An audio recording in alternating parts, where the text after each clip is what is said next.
tin can. You gotta figure it out. Wait, what do you mean tin can? In the Airstream. Are you, what? Where's Yeah. the Airstream?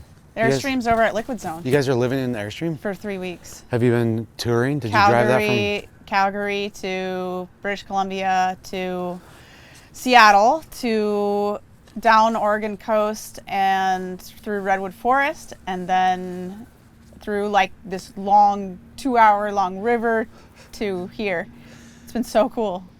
It's been cool. How is that working out, do you think, for your ski training leading up to this It's tournament? hard. Okay. It's definitely hard. Okay, so when you're a little frustrated about how it went today at the Cali ProAm, can you then factor in that trip you just told me and realize that I'm actually not as frustrated with today just Okay. because it Good. was better than it's been. Okay, good. You know? Yeah. But yeah, like it puts it in perspective. Like I definitely have taken a different approach the last couple of years because I think for the few years before that I was like ski all the time and like really just all in on skiing and like it was just not a fulfilling life. Yeah. And so, you know, we could have hustled our way down here and taken the short route from Seattle to Sacramento To like and get missed to training. and missed the whole coast and missed the Redwood Forest and Carl's like, hey, we should do this, and I'm like, you know what, we should. Yeah. You That's know, awesome. it's just, I guess I've just been more focused on balance in the last couple of years, which I will say I probably would be a better skier if I focused more on skiing, but maybe not. what are you going to do? Yeah. Yeah. Maybe not, actually. Yeah, and maybe not. Who knows? Can you talk about off-season training or off-the-water training, like, and because you've been doing FPM for a little bit. Yeah. Like, how did that start, and like, why did you even consider? Well, I started off in like CrossFit, Yeah. doing that in the off seasons, and then I was like, man, you know, these workouts are so much, and I realized that I could not do them And ski. Yeah. And it just didn't work. Yeah. To incorporate CrossFit with the skiing for me anyway. Yeah. I'm 40, so maybe if you're like 15 years younger. Right. I know like Elizabeth Montavon is big into CrossFit. Like she's also like 25. Yeah. So I think, Flow Point has been amazing just for, it's not like, yes, there are some CrossFit moves in there that are amazing for balance but Jenny has like devised this program that allows you to ski too, and it also incorporates recovery, strength, balance, all of the things that you need. And I found, before I joined Flow Point, I tried to do it on my own. I tried to like program myself. Yeah. Because I was like, I know a lot about this stuff. I can program myself. Yeah, which you do. And that was terrible. Like it was so bad. Like my quads blew up. I was doing like way too many squats and deadlifts and stuff, and like so focused on like getting really jacked and strong, and like I did. Yeah. And it was just like I lost like a lot of agility. I lost like the endurance piece. So I love how Flow Point like incorporates all the pieces that you need as a skier. You have your balance, you have your strength, you have your recovery, and you also have like this whole other world of just a team, like of other people that are trying to do the same thing we are. Like I don't care what level you're at, this sport is hard. Yep. And it's nice to have the community that Flow Point brings, and it's amazing to have your support and Jenny's support. And I've worked with Jenny quite a bit on nutrition, so it's not all just like what you're doing in the gym, but we've talked about technique and mindset, and it's so like it's all encompassing, and it's been really great for. I've been spending the winters in Calgary, so I'm snow skiing, cross country skiing, like you're doing all kinds of stuff. I'm not on the water for 4 months a year now, which is a really big change for me. So having something to go and do every day that's like preparing me for the season is so specifically great. For skiing. I love it.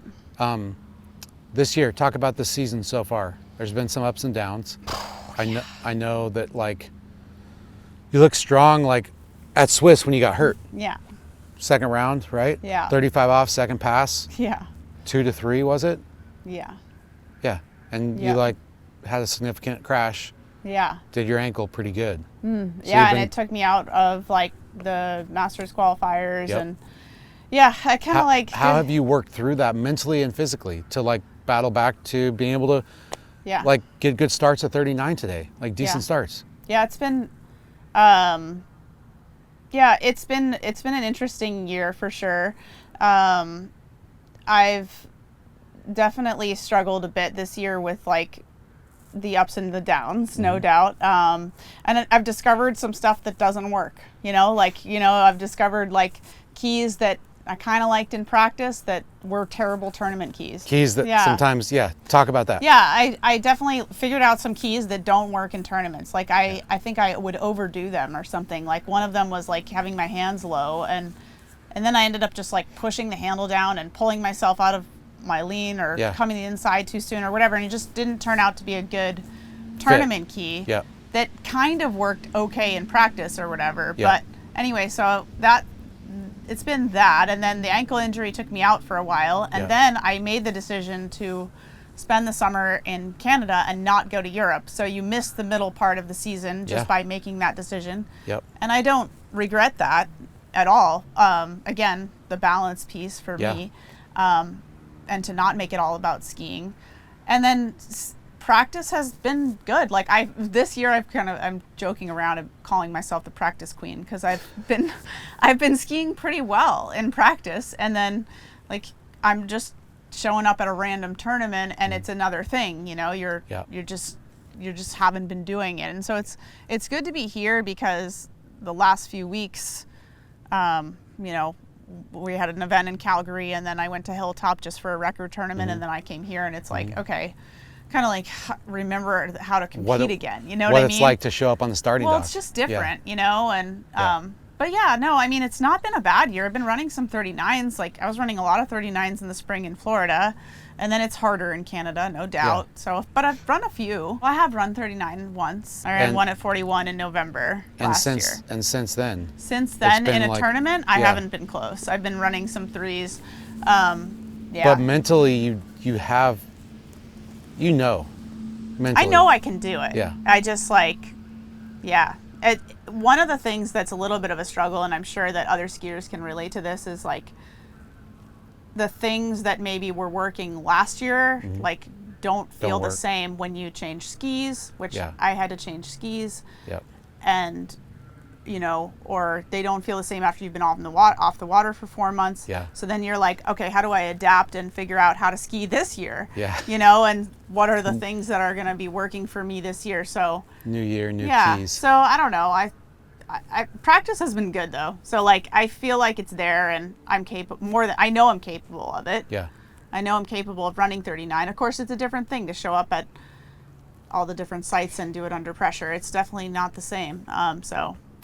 I know we've talked about some mentality stuff on FPM and on like Zoom calls with members, but what are just a couple quick things that help you show up to kind of any tournament, any lake, and like find that performance zone that you need? Like what are a couple things that you use, whether it's like a pre-ski kind of ritual or it's just a mindset approach? Like how do you zero in on that place you want to be to perform before you put your feet in the bindings? Yeah,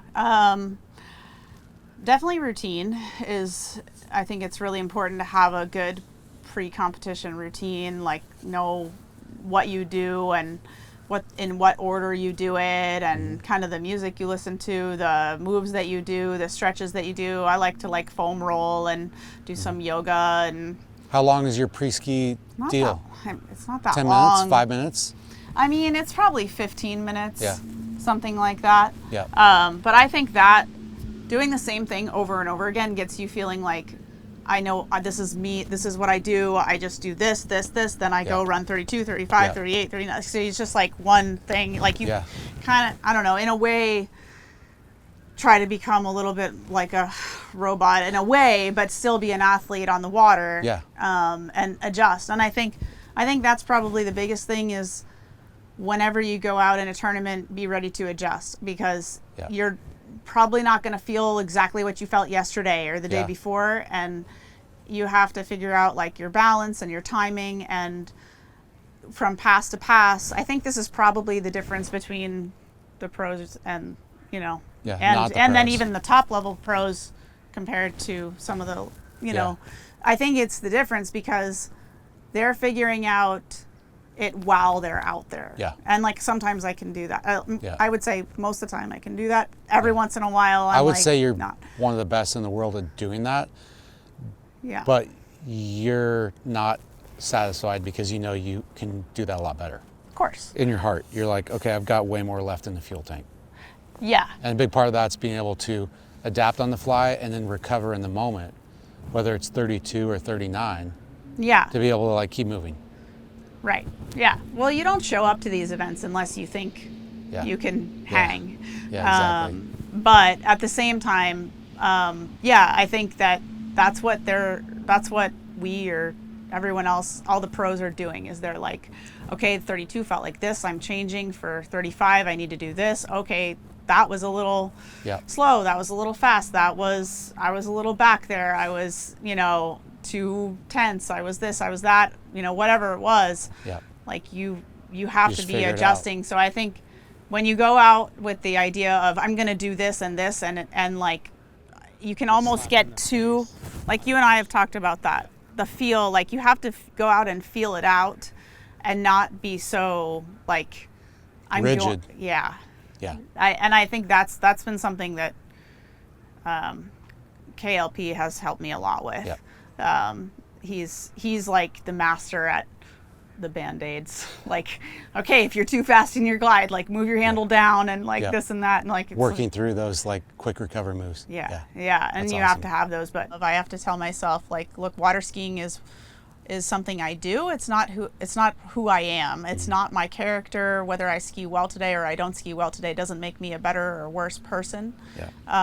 And that's been, not that I don't know that on a subconscious level, but I think when you don't confront that maybe and bring it to consciousness, it's like, okay, this is ridiculous.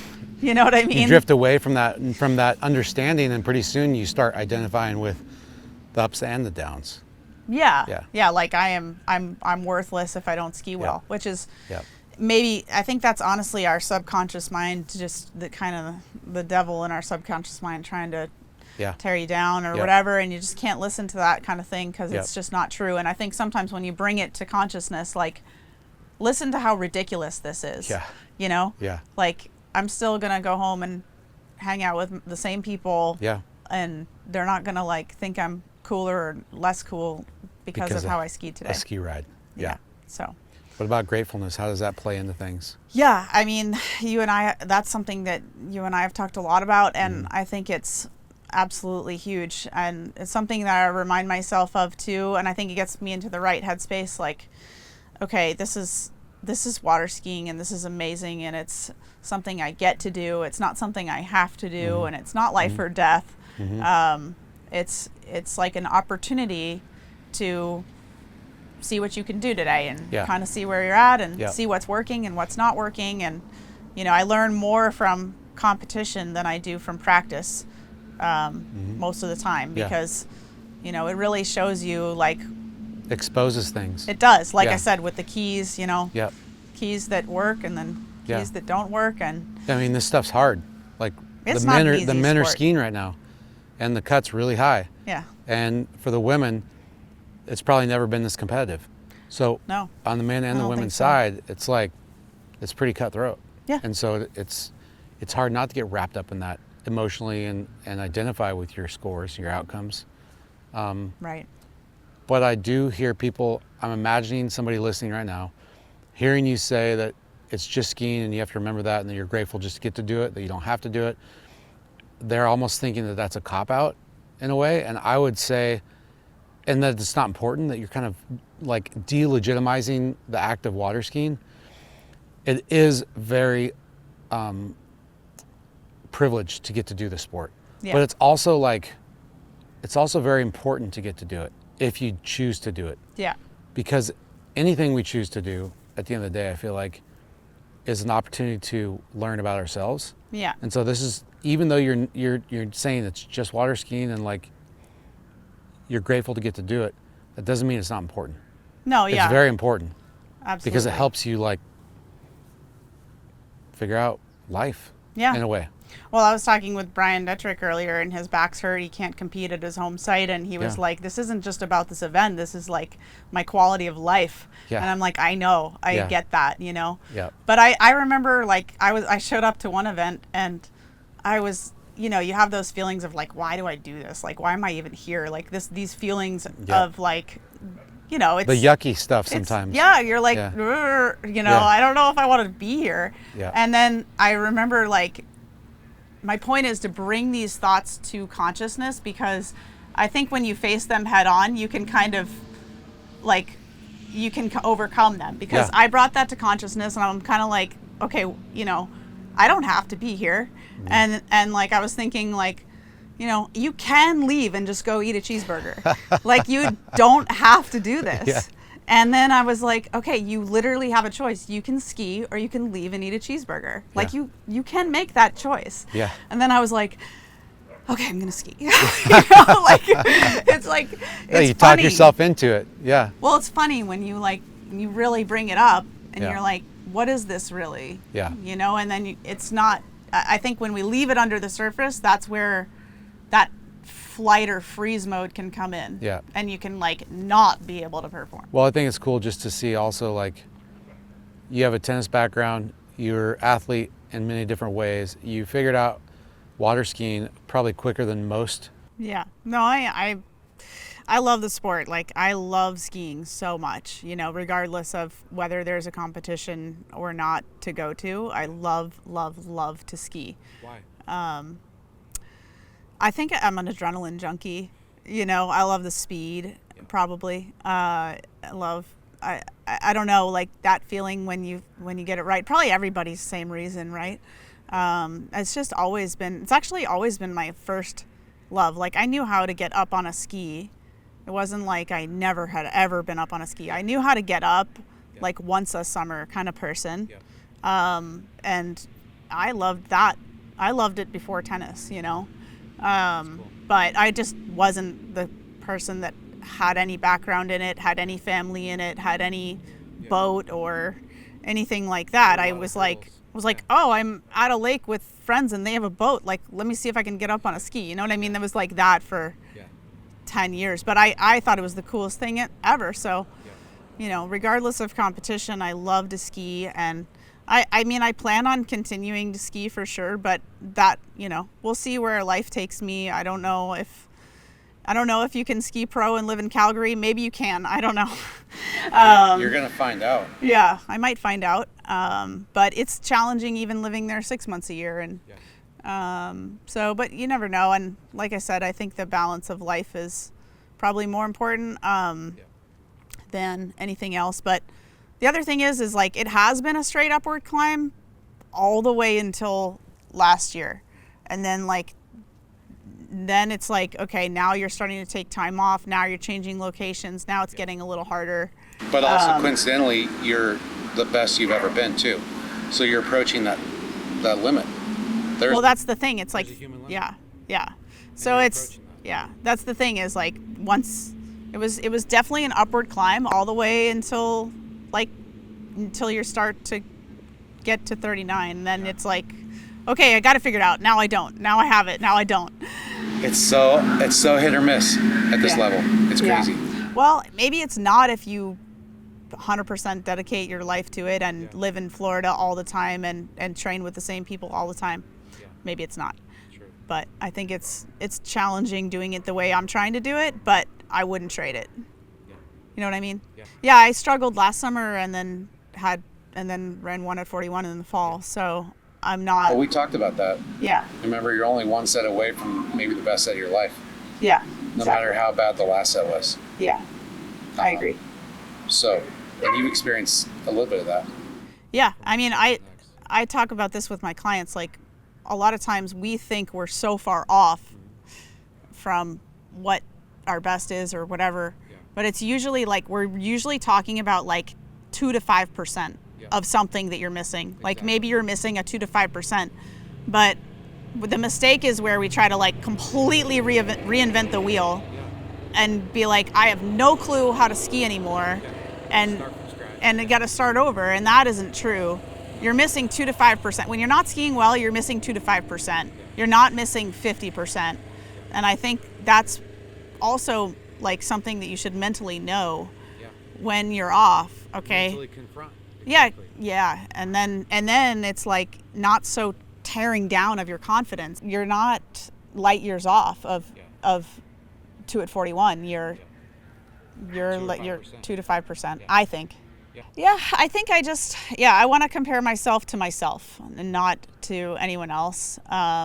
So I want to, obviously I want to run 38 every time. I want to get good starts at 39 and, give yourself a chance. Yeah, give myself a chance and figure out keys that are going to be good for worlds. And, so, I mean, I just want to not compare myself to anyone else, like in where they're at, because they're in a different path and journey than I am. And I think another goal would just be like to have fun more. Are you having fun? I am, but I want it to even like be a like almost like a focus in a way. Yeah. I really do, and I know I ski better when I'm having fun. You know, so. How are you going to do that? I think one of them is hang out with people at the tournament. Like, don't go be in my own little silo and like do my own thing and like focus, because what does that even mean anyway? It's like so dumb. I know. It's like, no, I don't need to do that. That's stressful and also not fun. So talk to people, hang out with my friends, and like be in it, be a part of it. Don't like, go by my car.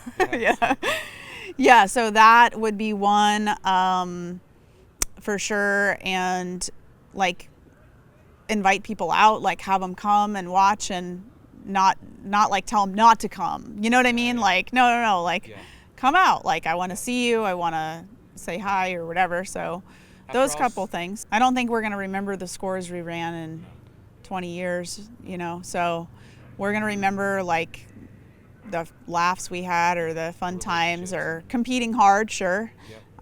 Like that's what I remember about tennis. Like I probably remember my collegiate bus rides more than I remember any of the matches. Yeah. I mean, I remember some big grueling matches and that were so much fun, and we fought so hard and cried and laughed, and you can be skiing amazing and just do something stupid in the tournament and not make a cut or whatever. Like skiing is quite unforgiving, which it has been a huge adjustment for me from tennis. Because for a lot of people it is. Yeah, tennis I was able to like work my way into the match, figure it out. Seconds. You have limited time to figure it out. Yeah, like we talked about. So yeah, I'm not used to that, and I'm used to like an hour-long warm-up, and so it's been weird, but I think it's such a hard sport, but stay focused on the process is fun, and to do it with people I love is fun. Like embrace the journey, like doing what we did, driving down the coast, and like we're here, so go do that. And a dream target would be to podium at Worlds. Okay. That would be like a dream target for sure. Top 5. Honestly, I think I need to work on my technique. Like I think I have some technical flaws. I see it when I watch my video of myself. I see like I laugh whenever I listen to like Tony on the webcast. He's always like, "Oh, here comes Chelsea. Your technique is terrible." And in a way, he's like, "Oh, what is she doing?"